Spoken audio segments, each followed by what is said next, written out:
Welcome to the Cyber Tech Podcast, inside the minds of everyday IT and cyber pros.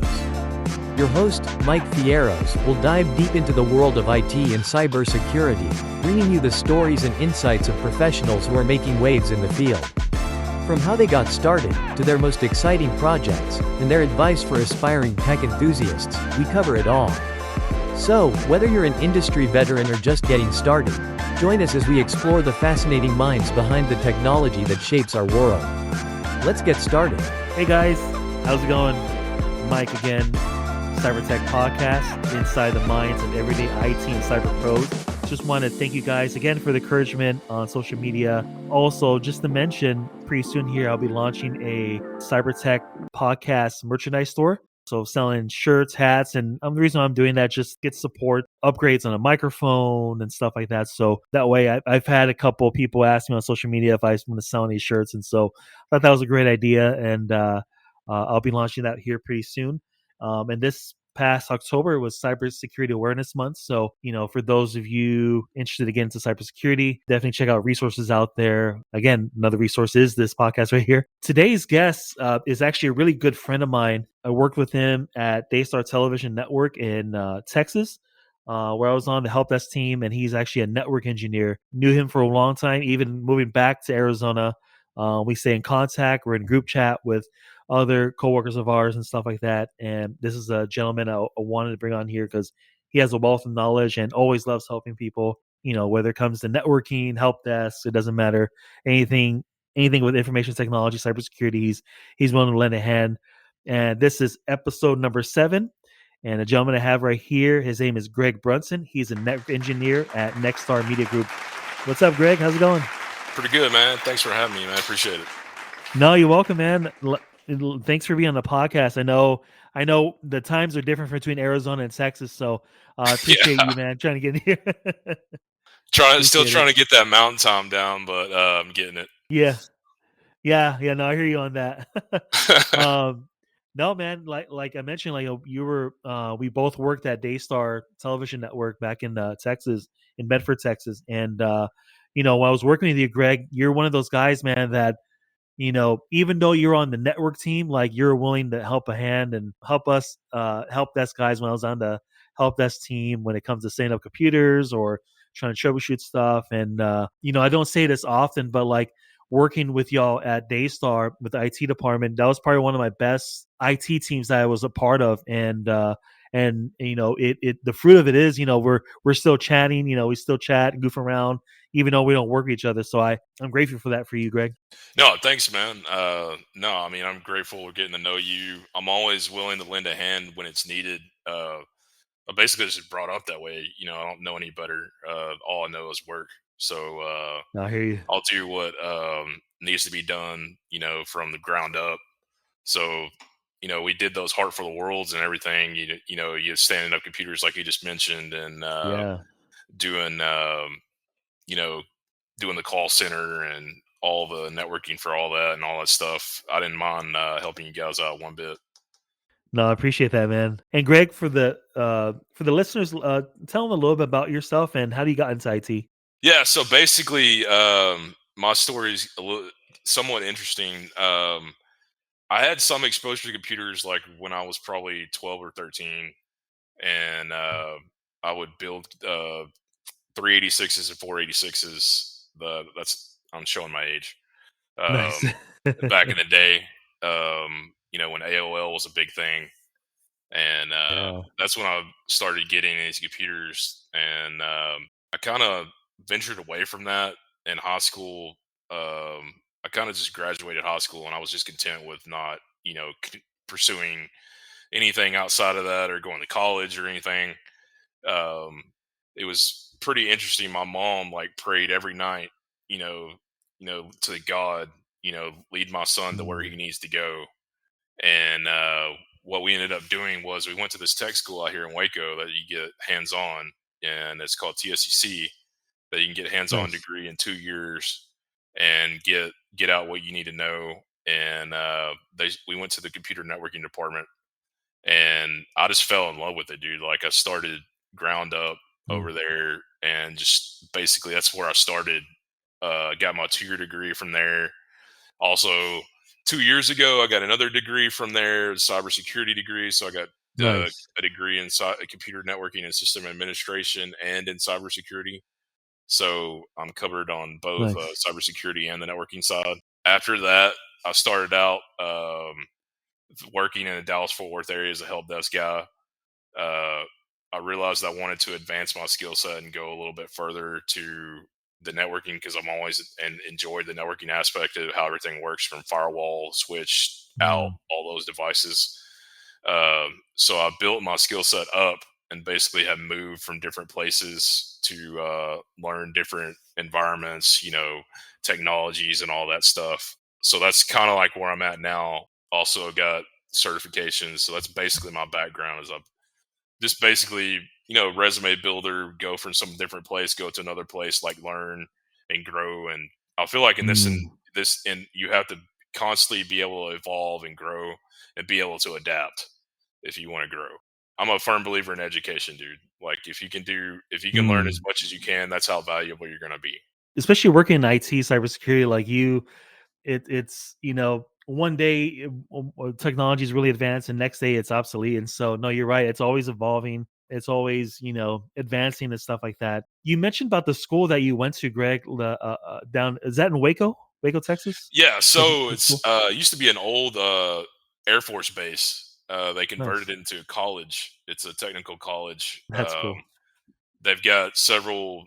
I mean, their computer department's pretty big. They've got networking. They've got cybersecurity. They've got computer technician if you want to do that. They've got drafting. They've got believe it or not, they even have like a culinary out there, and they're Nice. known for like aerospace. So it is a somewhat well known technical college. The reason I went there is because, like I said, I got my it's where you would have hands on lecture and lab, and you can actually touch the stuff hands on.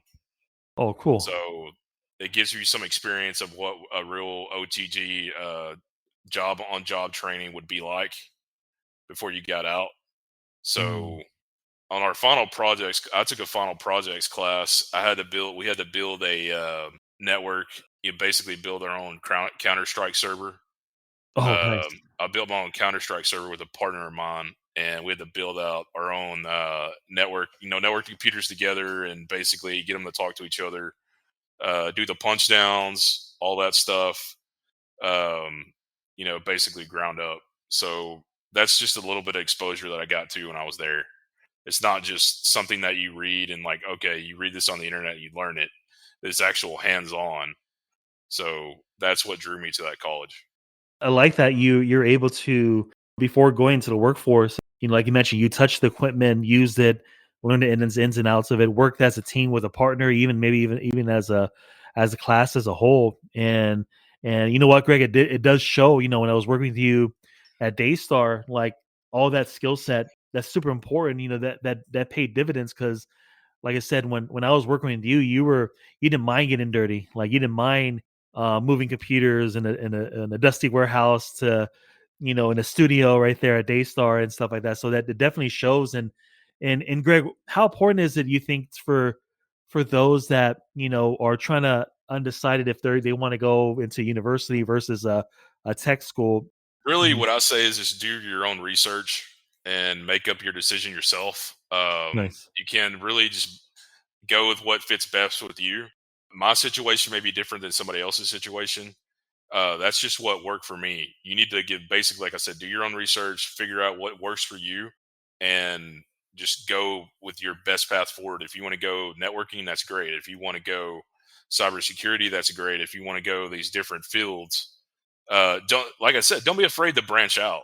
Like don't stay True. stuck in one field. Don't be afraid to branch out. And Greg, when you decided, hey, it's like, hey, I want to get into networking, how did that come about?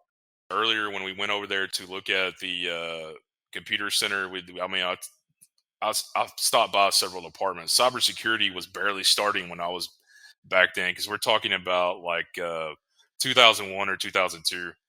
Nice. Cybersecurity was around, but it wasn't as big as it was now.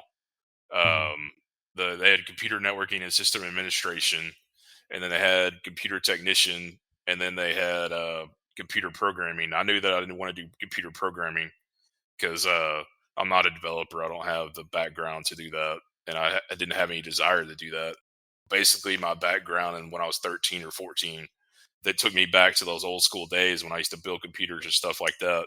That's how I got into that when I walked into that place, I just felt at home, and that's why I chose that. That's really cool. And when you graduated from that and you started working at, you mentioned in Dallas Fort Worth, when you started working at help desk team, did you kind of show interest to your boss right away? Like, hey, I want to get into networking, or is that, I know you mentioned about No, branching out. it basically started out help desk, and it was basically a lot like Daystar. As you know, Nice. Mike, Daystar is a lot of hands on, a lot of all hands on deck. Everybody wears Yeah. many hats mentality. I didn't really have to show my boss much. I have, as you can tell, Mike, my work ethic just speaks for itself, Oh yeah. and I didn't really have to show him very much. He gave me exposure to networking side of it, where I was probably maybe there a year or two before I was configuring firewalls for Nice. stations. That was weird. It actually wasn't a station. It was actually the place that I was working where I got most of the experience was it was a commercial company that we had a bunch of plants where we did commercial air conditioning ducts, Nice. and I supported their networking from the remote offices and everything in our corporate office in Dallas Fort Worth. So, like I said, he saw quick that I was a quick learner and that I had initiative and that I could just basically get my feet wet and let me configure servers and build servers and networking and all that stuff from the ground up. Guys, just like Greg mentioned, have that hunger and that drive to excel in IT or cybersecurity. That's going to be really important, and the work ethic too. That's going to help out a lot, especially working as a team. Because I remember Greg when we were, I think I even helped you on some networking stuff over there Yeah, at I mean, you did Daystar. some video encoders. You helped with the video encoder, if I remember correctly, at Daystar, right? Yeah, yeah, I remember that, and it was out of my comfort zone because I had to do with video encoding and streaming and stuff like that. But that was our boss right there, Jonathan. That was kind of something that he was kind of pushing me more into, just to have not help those guys out too, but have like a communication bridge between the video guys or the streaming guys that were doing that and with IT team. And even though that was a little bit out of my comfort zone, a little bit, I was really excited just kind of getting into something new and something I wasn't too knowledgeable about and whatnot. And I remember you were helping me on some stuff too. And Greg, for those that are still in high school, maybe that was listening to this, or even in college, and never held a job before, particularly in IT and cybersecurity teams, why is it super important to work as a team? It's in general. I mean, you get to learn different personalities and like how people tick, and like just you have to be don't be afraid to learn. I mean, and there are no Mm, stupid questions. Like even yeah. you have to work as a team to get things done. I mean, no one person can do everything. You have to Mhm. work as a team. I mean, case in point. I mean, how many Heart for Little Worlds did we do that Yeah. we had to help y'all? I mean, it was Remember that. basically all hands on deck. You have to basically learn to talk to people, and work. Don't be afraid to ask questions, and just basically Mhm. collaborate and bounce ideas off each other. I mean, that's how things Mhm. get done. On the daily workday for you, Greg, because I know you're a network engineer for Nexstar Media Group. What's your normal day look like when you go into work? Okay, so it's normally it's we're I'm part of the work from home, so I've never had the luxury of working from home, so I'm really enjoying it. Nice. I've You remember from Daystar, we basically went into the office every day. Oh yeah. Uh, so it was kind of a learning curve for me to be force myself to be dedicated to like work from home. It was a kind of an adjustment, but basically kind of like a day to day. Right now, I've got 3 projects going on. Um, for the company I work for right now is a global company that owns a bunch of TV stations, and I work on the corporate networking side to support the stations from the firewall, the switch, uh, end user, all that stuff. Well, mostly the end user is remote support. They're like desktop support, but I handle like higher level. issues. But like I was saying, for the projects that I got going on, I have an edge. We have what we call an edge and core replacement.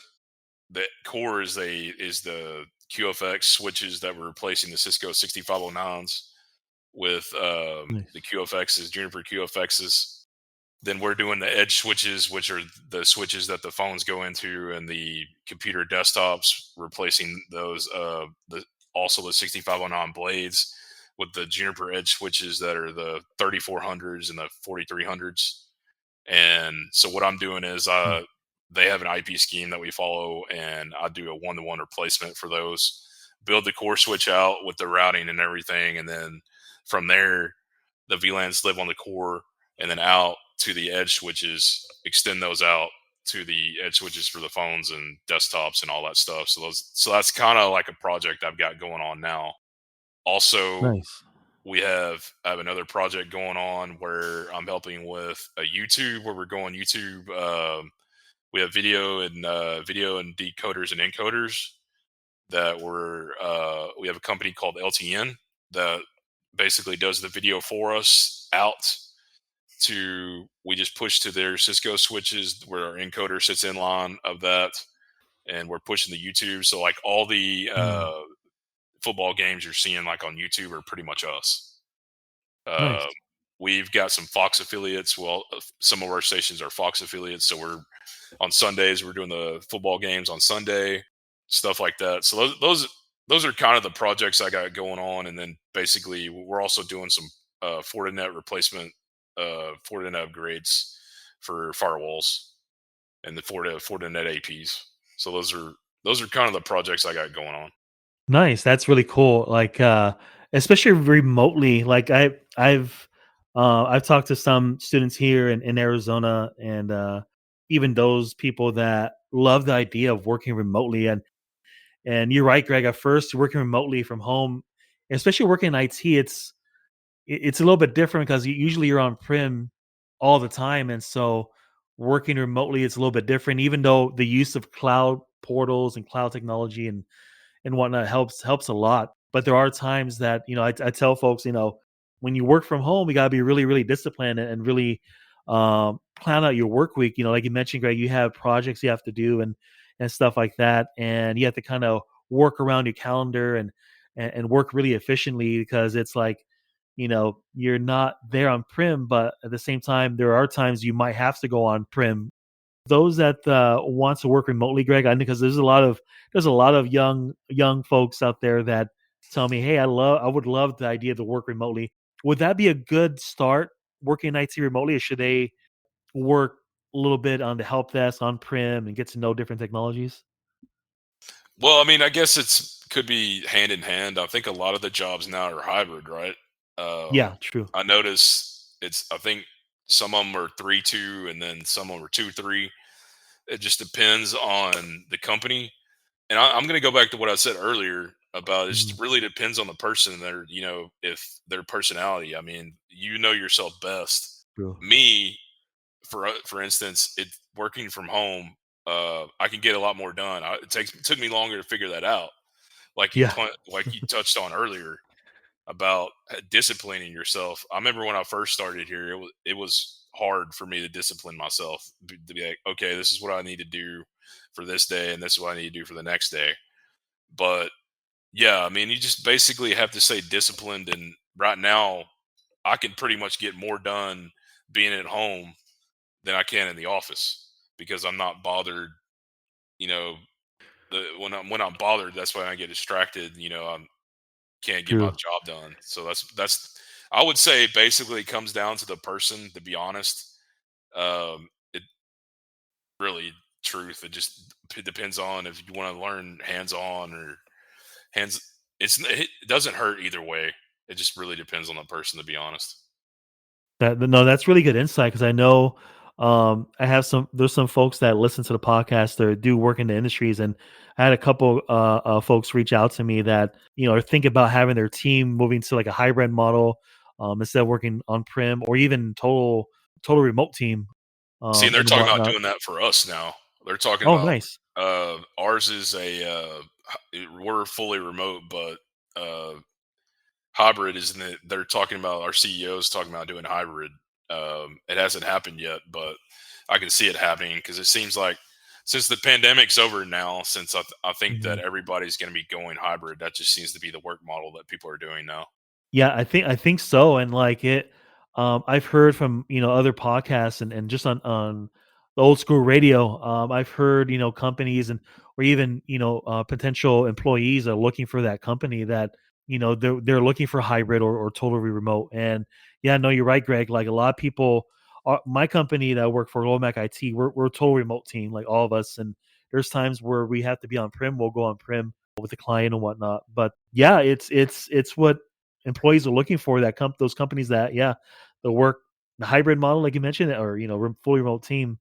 And then that's just the way, depending on different factors, if it's it just totally depends on the company, the industry that's in. But yeah, you're right, Greg, most of the companies are going hybrid or fully remote. To this day, what's your favorite project throughout your whole career so far? What was one of your favorite ones? There's a couple. Mike, I don't know. I think you were around for when we did the Daystar build out for the core Oh upgrade, right? yeah. Yep, I Yeah, remember that. yeah. That was one of my big projects that I did. Replacing a 10 to 12 year old core Oh build yeah. out, and then replaced all the edge switches. All those switches were 10 to 12 years old, and praying to God every day that they would not crash or go down, Yeah. and we would get support. We would get support. They were basically were end of life, and we would have to pay for support every year. And I would go to management, and I'd be like, "How much longer can we? If these switches go kaput, we're in trouble." So that's probably one I of my remember that. biggest projects. Worked on uh, replacing Juniper switches with a Juniper build out like that. I think it was two core. It was two core switches and 51 Ks, and then the 4300s for the edge switches.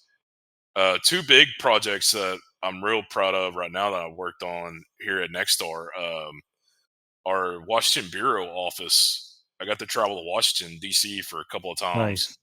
to set up their build out. They basically had three different buildings move into one floor on the sixth floor in this building that Oh man. MSNBC's in, right by the Capitol building. And I built the network out from the firewalls to, I did the firewall work for the Fortinets. Also did the core switches and the edge switches. That was a pretty big build out. I think that was probably, in that one floor is probably like 300 people, 400 people. And then the next build out we did was a corporate build out for the New York executive office on 7th Ave down in Manhattan in Times Square. That's another build out that we had, that I helped with, that I built out the Fortinet firewalls and QFX switches and the edge switches. And that was probably, they're still moving people over there, but I think by the time it's done, it's going to be 500 or 600 people. Oh So wow. Nice. those are, that's another thing that I get to touch on. With this job, I've had to travel a little bit. Uh, Mm. I got to go to different places that I haven't been before, like Washington D.C. I got to Nice. go around there and see a couple things, like see some monuments and stuff like that. The Smithsonian. Went to New York a couple of Mm. times. Got to see Times Square. Got to walk Times Square. Got to do the Mike. You've done the whole New York thing where you go to do Oh the subway. yeah. You do the subway and all that stuff. Subway. Yep. Yeah, and hope you don't get lost. Yeah, for real. True. And and I've been to a couple places. It feels like this whole summer I was in Phoenix for a little bit. I was in Oh yeah, you're Phoenix in for, Arizona. Yeah, that's right. I yeah, I was remember. in Phoenix for a little bit. And so yeah, this I felt like this whole summer that's all I was doing was traveling. And those projects what I was telling you about was pretty much what I was doing. I think that's awesome, Greg. Like you're able to go to places, even at the same time, build rapport with, maybe there's an IT team on site that's right there, or even, just different coworkers from the company, or even like, affiliates and stuff like that. And they get to see your face, they get to know your work and stuff like that. And I think that's super important, the folks to hear that, because you can add that to your resume. You can add that to the skill sets that you're developing and stuff like that. And guys, whenever you're working on stuff, whether it's a home lab or you work in the industry already, and just like Greg mentioned, going to Washington D.C. at a client site, or New York City, or wherever, Arizona, wherever you're going, make sure to put that on your resume. Build that resume up so that if come time to promotion, or maybe another position opens up for a different company, you have that on your resume. Like Greg mentioned, you worked on different projects, especially work on Fortinet stuff, which is really, really popular. Put that on your resume. Maybe a company looking for a network engineer, a network person or IT person that's worked on Fortinet. That's gonna be super important, guys. Like Greg mentioned, get to know different people. At the same time, you mentioned see some monuments, and get lost a little bit in New York City. Well, I mean, you Especially got in to know the your subway train. audience too, like who you're That's working true. with. That's true. Yeah, I mean, that just gets you to branch out and learn more, and talk to people. And I mean, you never know. Like, it gives you also networking opportunities. You never know when you might need something from definitely. somebody. And Greg, thanks for being on the podcast, man. Man, your insight, you have wealth of knowledge. I know that insight's going to help folks not only trying to get into IT cybersecurity, but even all those folks also that are in the industry and whatnot. It's definitely help them. And Greg, for those that may want to contact you or ask you advice as far as when it comes to networking or even cybersecurity or how to get into the field, where can they reach you at? They can reach me at gbrun25@yahoo.com. You And, can also reach me on LinkedIn. You can hit awesome. me up on LinkedIn, Greg Brunson on LinkedIn too, if you want. Nice. I'll go ahead and put those the email and your LinkedIn information on the show notes for this podcast episode. And Greg, one last fun question: peanut butter and jelly or yogurt? This is random, so you can get. I have to say peanut butter and jelly. Okay, yeah, me too. Any particular bread, wheat or? No, I mean, it's just whatever's around. To be honest, I'm not real picky. Nice. Wheat or whole grain, whatever. I mean, whatever's around. Nice. Yeah, no, I'm the same way. I'll eat whatever as long as for me, as long as it's the chunky peanut butter, with the peanuts in it, I'll eat it. I'll eat that thing. So are you a Jif guy, or what are you? Man, as long as the peanut butter is good, I'm not You're not picky. married to one brand. No. As long as it's chunky peanut butter, it don't matter. I'm not married to one brand. No. Okay, I'm not either. I know some people are, so that's why I asked. I appreciate it, Greg. Thanks for being on the episode, man. And like I said, thanks giving your insight on the IT cybersecurity industry and your knowledge and your experience that you had and stuff like that. And I appreciate it, Greg. No, thanks, man. And guys, this is episode number 7 in the books. Greg Brunson, network engineer at Nexstar Media Group. And stay tuned for the next episode of the CyberTech Podcast, inside the minds of everyday IT and cyber pros. See you guys.